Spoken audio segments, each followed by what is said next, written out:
it's not every day you have a Grammy-nominated artist step up in here. You know, the soundtrack to Love and Late Nights has been going on for about 30 years with this person, from They Don't Know to Someone to Love, timeless classics, and even blessed fans with a new album. Oh, yeah, waiting on you. It's a pleasure to welcome Jon B. Jon B. Yeah, what's up? What it do? Good to be with you. Yes, I'm happy that you're here. You know, you're going to be taking over the Bethesda Theater tomorrow. Our Magic After Dark series continues, and it is so exciting to see you still lighting up stages. Yeah, man. 30 years since Bonafide. I know, right? It's hard to believe it's been that long, but you know, I don't stop to look back. I'm always got my eye on the next place I gotta be. You know, I'm steady on the road, and like I just put this new album out, you know, in March. And you know, it's good to have something new out. I waited a little bit too long. I felt like 10 years was a little too long to wait, you know? You know, it's worth the wait. It's definitely worth the wait. But I know you don't want to look back, but we're going to take a look back. We got to go back so we can go forward, That's true. That's because when you remember that time, when you dropped, that time in your life, the energy, the studio sessions, the hunger, you know, trying to make your mark in the industry. What do you remember about that grind and that hustle? Because now, I mean, hey, you're not new to this. Yeah, no, you know, I think being a fan of the music, first of all, of both R&B and hip hop, being my, you know, the center of what I do for as far as inspiration, the culture of that, and following all the artists that I've been fans of over the years. The real pleasure of getting to collaborate with all my favorite people, you know, that's what has been the real magical part of what I get to do, you know, because just to get to, you know, be in the same studio as Tupac or Jay-Z or Nas or, you know, I mean, the list goes on. You know, I mean, Tony Braxton. I mean, you know, it's a beautiful thing to build with the people that kind of showed you what they showed you, and you learned what you learned from their music, you know? Absolutely. Yeah, man. And, you know, Someone to Love with Babyface, who, you know, icon, right? That was your breakout. Did you realize at the time how special that song will become? Or did it hit you years later when you actually, like, saw fans in person singing word for word, and you're like, hold on, wait. I mean, that both kind of, you know, it's... during that time, you know, to be Grammy nominated off my first record I ever put out was kind of special, you know, and that was it was rare. You know, I was going to Grammy parties at 19, and you know, they didn't even know I was underage to get in that joint, you know. But you know, it was a beautiful time, and you know, and it still is, and that's what's so gorgeous about it is that 30 years later we're singing this song together now, you know, and celebrating in a different way too. It feels like something that is very special. But to answer the question, I always knew that Someone to Love would be a hit. I already that chorus of that song, us in the blending of our voices, you know, together on that song. That's both my voice and Babyface's voice at the same time, and the way we blend on that record is like no other. It's I'm so honored. It's the melody in itself. It is the, you know, the soundtrack and the heartbeat of that song, you know what I mean? And you special time. It was a special time because you came into R&B, you know, in one of the most competitive eras, right? And in hindsight, it's like, wow. And then you came and made such a big impact. The 90s was stacked with, you know, different artists. So what do you think helped your sound to stand out and connect the way that it did with so many people? I mean, I'm excited to see, you know, it be embraced the way that it has from the you know, the OG fans, you know, but at the same time it's exciting to see the new fans pull up to the shows and see younger faces out there in the audiences. In fact, young enough to be my children, you know what I mean? Or at least born in one of my songs. So that's kind of cool, you know? And then at the same time to be sampled by some of the greatest artists of today, you know, like Drake and Weeknd. And, you know, I mean, that kind of like just makes my day, you know, just to know that I'm living, you know, on in the culture right now of today's music, you know, in the way that I can, you know, however I fit in, that's how I'm getting in, you know that's what I mean? How you get in. And you have a new album, so we are going to get into the new album and all the projects you have coming up, but you know, you got to go to that. Don't talk. Jon B in studio. Let's rock, y'all. You bet, yeah. It's nothing like having the artist in studio. Okay? Singing his own song. All right. Jon B, Don't Talk on Hey, Magic all right. 102.3, the DMV's home for R&B. And I was asking you if, when you hear your songs, does it take you back to, when you were recording the song, when you were in studio, and this one right here. Yeah, that it takes you back. It takes me back to my studio at my house. I make all my beats in my studio, and I made that beat and got in the booth, and I think the record was done like 20, 30 minutes. Man, it was a quick one, but I had a good feeling going in the studio. It was a party, and I was turning up a little bit, and I just I just wanted to make the moment feel like that, like with the writing. So that's why it turned out like that. Some of it is a little freestyle, in there. Like I will say I had a lot of it written down when I was singing it, but there's even some lines in there that weren't written down that kind of like just happened on the moment. You felt it and just said it. I think so. And then sometimes that just works out like that. And that was one of those records, man. Yeah. Man, I always think about when artists are going to the studio, if it is some of those like lightning in the bottle moments where it's like you don't have anything written and you're in the studio, you're recording, you're like, hold on, wait, keep that. I got an idea. No, that might have worked right there. Exactly. No, I mean, there was a lot of great music to inspire Don't Talk. At the time, I was rocking the songs like, Too Close by Next, you know what I mean? And records like and that is that you know what that I'm saying? energy, And it's a feel. bounce rock skate to that, you know what I mean? So boom, pops, boom, pop, and so that whole feeling was really it was happening at the time, and I wanted to catch that vibration the same, so I jumped on and and I felt like it was cool because I had RL pull up to the video shoot for that. I remember, he felt the influence. He was like, "Nah, I'm gonna come rap with my boys." So yeah, man, everybody put. It was a good time. It was a good party we had, and but taking it back, 2001, baby. Right, and that was like right when I was getting into radio. Okay, about 2002. Okay, but do you have a lot of those moments where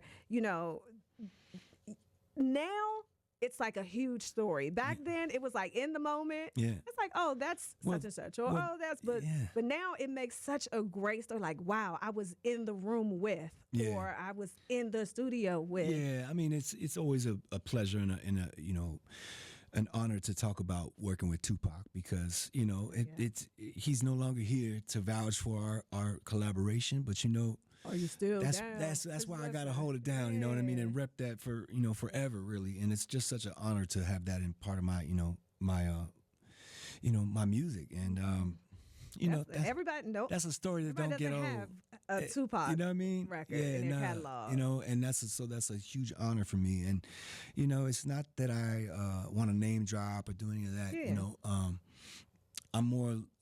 I'm so honored to have had that opportunity to build with my man in person, in the studio, you know what I mean? Trading ideas back and forth and just, we made Are You Still Down in about 3 hours that song was done. So, and that's what lasts forever is the music. So, Tupac's spirit is in that record, and, he passed 2 weeks after we did that song. Wow. So so it was a very, very sort of short time of being able to celebrate that, with him, being here on the planet. But I know that his mother vouched for that record because there was a lot of red tape going on with as far as the release of it, after he had passed, obviously, and but his mother, Afeni, came to our aid and said, "No, my son played me that song, and he loved that song, and I love that song, so that song's gonna come out."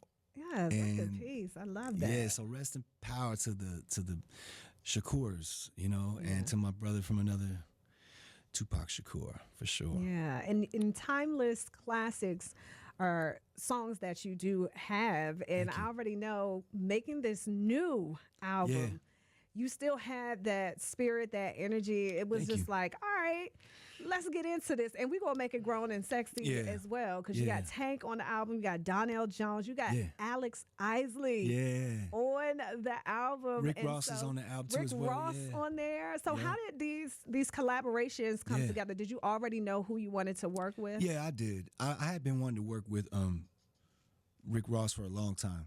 And a mutual friend basically had a connection. And they said, let's pull up on Ross. He said, come through the crib. So I just, got my money together, pulled up with a briefcase full of cash and said, let's make a joint. You know what I'm saying? And that's literally what happened. And it was dope. And it was dope. His house is crazy. And it was really, really cool to meet him in person, shake a hand and talk about the joint, talk about everything I had in my head. And, he concurred. He thought it would be a dope idea. And he was also a fan of my music too. So we just mutual respect there. It was a matter of time before I heard the record. 2 weeks later, I was just like, oh my God, this is exactly what I wanted, So it's always nice as a producer when you can have a vision and then, make that, into a reality with the actual artist that you had in mind. And so your songs are like, it's like your kids, it's your babies. What are you feeling right now? Because every day it could change. Or what's like, this is my favorite, or this is my, We finally got him at the house. You know what I mean? Like he's out. He's like, she's out on the streets now. She's running the streets. No, I think that. What are some of the tracks that really are heartfelt for you? Or really the whole album. Is it's one of those albums you could just put track 1 and let it play all the way to track 11 and you're gonna be good, trust me. The Waiting on You track featuring Tank is really special to me, being that I had that song written even before Tank was on the song, but I played it for him at the R&B podcast that he has, R&B Money. And I said, this is my new song, but I want to give you your flowers, man, because you definitely help me develop my vocals, man, over the last however long it's been since you've been an artist, man. I've been paying attention. So, and we've always been boys, man. We've worked together in the past before. But he was like, man, okay, now you're talking my language. Let me hear this record. So I played it for him, and he's like, man, I got to be on that. I got to bless that song with my voice on. I was just like, bro, you don't even know. That would be a dream come true, bro. You would sound perfect for this. So he pulled up, man, studio, and, man, he wrote a bridge. He's like, I don't want to change nothing. He's like, you bodied them verses. You bodied the hook. He's like, I just want to add a bridge and just put some, throw some sauce on it. And so that's what he did, man. And the song came out brilliantly. And the video is out as well. And we've done quite a bit video-wise. I also have a collaboration with Donnell Jones called Understand, which is really taking it back to like 90s R&B, if you will. It's kind of like, and that's what we need. Yeah. I wanted to celebrate that again. I think it's been long enough missing that style of music, the real heartfelt lyrics, and the track that kind of speaks to you in a 90-ish way, with a little bit of updating. To take us back, like, okay, this is when, love songs were just how we spoke to one another. That's how we did it. You know what I'm saying? Like, you're going to have a song on your voicemail. Yeah, or, I'm gonna, exactly. Like, how you feeling? Let me play this song. Exactly. I'm gonna show you exactly how I feel. A lot of anthems for life, man, back in the 90s. I like that, yeah. And 30 years in the game, how do you stay inspired to create? As an artist, sometimes it's just not there. And you're like, I'm feeling this one way. And then you're scratching it out like, okay, it's a whole nother vibe that I'm feeling. That's why I can't force myself to write when I don't feel like I'm in the pocket. I got to be in the pocket. And then I'm all about it. And it's just second nature for me. It's really just innate in me, to do that, to write. And but I think also, what keeps me on my A game is paying attention to what others are doing too, and just really, it's not that I compare myself, it's just that I'm soaking up all the energy, And so, how the industry is shifting or how it shifts, because like you said, you want to get back to that because, R&B has, been immersed in hip hop, of course, but different sounds, and you're like, oh, okay, that's, I like that's, to be that's, able to. I like to press the envelope. Yeah. You know what I mean? And challenge the sound palette out there that everybody has. Saying if you already have that, then cool. You don't need more of it. You need something else. So I'm trying to give you something else. And I think that's where, my sound selection is kind of, people know my sound as being, I guess romantic would be the word to call Yes, it. yes. It's safe to say romantic. It is. And so I just want to stay in my bag with that. You know what I mean? Absolutely. And I'm making grown folk Grown music. folk. You know what I mean? So Was there anything that creatively you tried and was like, yeah, I'm gonna just go ahead back to my you know, I'm not even actually, gonna do it's not that I don't like dance music. I love dance music, but I just feel like when I did my little, I remember Usher went through a phase where he was doing like techno kind of Yes, yes. tracks. Well, yes. I kind of went through that phase too as well. And those aren't my favorite tracks at all. You know what I mean? Like, if you don't hear those, I'm not mad, all right? Okay, so listen, y'all will not hear that at the Bethesda Theater. No, you're not going to hear no house tracks. I love house music, but I just don't, I feel like that's not my strongest material. I'm much more of an R&B, straightforward hip hop head. You know what I mean? It's smooth with it too. But you gotta experiment. You gotta have fun. I'm not doing the country thing. That's one thing you will not hear me doing. Ever. Everybody asks me because they, that little meme with the dude that sings country style with the glasses and he's doing They Don't Know. You seen him? He got the mullet and all that. And it's pretty funny. And they're like, John. They're like, are you gonna answer him back? I'm like, absolutely not. Well, put that twang on my voice. Right. Make my R's real R's. Yeah, exactly. They don't want to see me like that. The remixes of your classics. The country. Don't know. No, the country remix is not gonna happen. I guarantee it. Somebody else is gonna have to do it. Well, we're going to talk about all your new projects coming up. And, of course, your big show tomorrow at the Bethesda Theater. More with Jon B, y'all, right here on Magic 102.3. We are Magic 102.3, the DMV's home for R&B. And R&B is what we were talking about. Jon B in studio. Hey, man, it's been such a pleasure. I have always a pleasure. Enjoyed all of the stories and just seeing how it was, when you were coming up in the game and then to still be doing your thing. That's why everybody is so excited to see you take the stage tomorrow, the Bethesda Theater Magic After Dark series. Now, I want to know, do you have anything that you have to do before you go out on stage? Is there a lucky something? Is there a run through? Is it don't talk to me?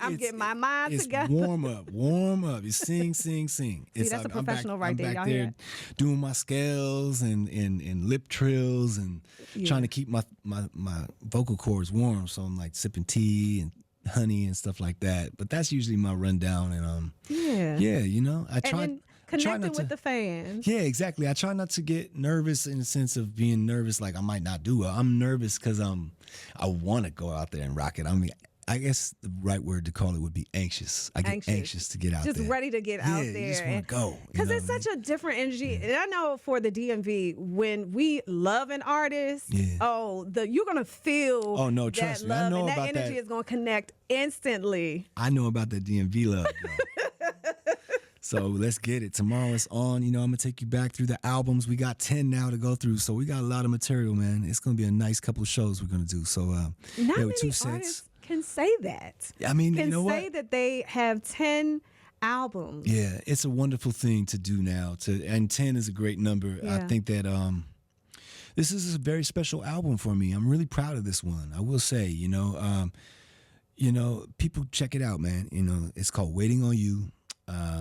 And this is one of my, I will say, one of my most mature albums I've ever made. So the lyrics are coming from a real place. My wife and I just celebrated our 18th marriage, year of marriage, and our kids are grown now, 18, and my daughter's 18 now, and my other one's 11. But I mean, it's just wonderful to sing about real things happening in my life, like love, and and still to be able to appreciate that, and say what it takes to kind of like really keep that alive, keep that romance alive. Because I know it's not just me. It's not just me that that needs it. I know y'all need it too. Like, you've written some very romantic R&B songs. Are you the same way at home? Yeah, I really am. I mean, I'm not gonna lie, I'm a softie, man. I'm not the guy who's going around,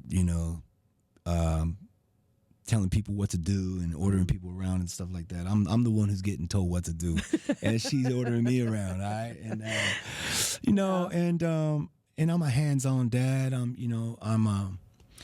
I'm always telling my wife she's beautiful. I'm that type of guy. You know what I mean? In terms of like, I really try to keep our energy on the up and up, and always, peaceful and relaxed. And you know what? And whatever it is, I think that you're going through, everything makes for, or could be. I mean, as a writer, you're like, oh, okay. That something sparked there. Yeah, that's a song. Mm-hmm. Oh yeah, we just outside talking, and somebody will say a little saying or something like that, and I'll be, oh, that's a record right there, So like, it just happens on the spur of the moment. It'll be like, that's how it happens, man.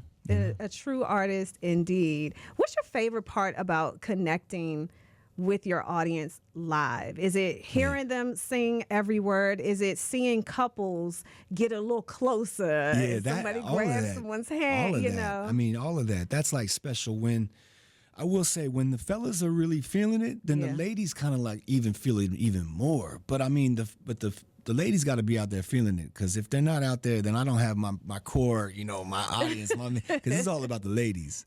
I mean, I'm cool with the fellas, you know what I mean? But it's like Tupac says on "Are You Still Down?" Only the ladies, It's real. I mean, I'm here for the ladies, But at the same time, I know I got some diehard fellas out there that come out and they rep the music and they know the music and they sing along and they turn up during the shows and they that are here because the Jon B record was on. So, if anything, they come to thank you. You got to be careful now. No, no. I mean, honestly, that's the biggest compliment, is to have people say, we handed your music down to our daughter or our son or whatever, and they're here tonight as their own, and they're fans of you as well, but they're new fans, you know what I mean? Because we showed them what was up, and I love that, because there's generations now coming to my shows, and I mean, that's amazing that it's like, yes, your music will continue to live on, and for new fans who are discovering you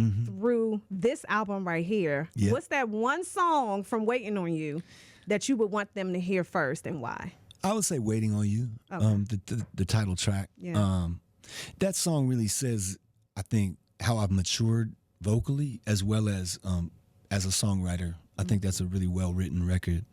And anytime you can have someone like Tank concur and agree and say, man, that's it. You did that. That's what I live for right there. The Tank stamp. Yeah, because like he's the man, and he always has been, and definitely one of the guys in R&B right now who has been making solid R&B records for years. So to get him to give me that dap like that was really cool. Get on the record, feature with me, that's super dope. So check out "Waiting on You," man. All right, so what is next for Jon B? I know you are booked and busy. Yeah, you're out here. We're on tour. We're still on tour. Yeah. So I'm always, in a state near you. So come see me live. Tomorrow will be at the Bethesda, Theater. I want to let everybody know about a special thing I have coming up for Valentine's Day. It's my own cruise that I'm doing out of. We're gonna leave out of Long Beach, California, and I'm gonna perform on the cruise. But we're gonna go to Ensenada, Mexico, and we're gonna go to Catalina. Nice. And it's gonna be a short little 3-day, just nice little getaway. We're going bon voyage, you know what I mean? And romantic. It's going to be romantic on the ocean, on the 7 seas.